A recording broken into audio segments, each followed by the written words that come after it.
বালুরঘাটে বল্লা কালী পুজোর মেলায় কেন্দ্রীয় প্রতিমন্ত্রীর শুভ সূচনা।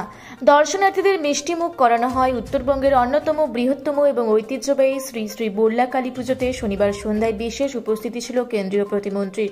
পুজোর মূল আকর্ষণ মেলায় তিনি এক জলছত্রের শুভ সূচনা করেন। এদিন এই অনুষ্ঠান ঘিরে দর্শনার্থীদের উৎসাহ ছিল তুঙ্গে। পুজোর মণ্ডপে দর্শনার্থীদের ভিড় সামাল দিতে কর্তৃপক্ষ বিশেষ ব্যবস্থা নেয়। মেলায় স্থানীয় দূর দূরান্ত থেকে আসা মানুষের ঢল নামে। পাশাপাশি এই বিশেষ দিনটি আরও স্মরণীয় করে তুলতে দর্শনার্থীদের মিষ্টিমুখ করানোর আয়োজন করা হয়। এই পুজোর ঐতিহ্য, বিশালতা এবং কেন্দ্রীয় নেতার উপস্থিতি অন্যমাত্রা এনে দিয়েছে।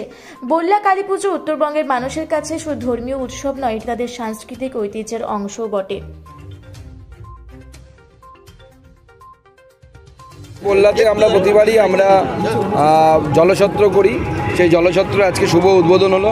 আমাদের এখানে তপনের বিধায়ক বুদ্রাই টুডু থেকে শুরু করে আমাদের জেলা সভাপতি স্বরূপ চৌধুরী, আমাদের এখানকার মণ্ডল সভাপতি শুভ প্রামাণিক, বাপি সরকার এবং অন্যান্য নেতৃত্ব প্রণব চৌধুরী সহ এই এলাকার সমস্ত নেতৃত্ব তারা এখানে উপস্থিত ছিল।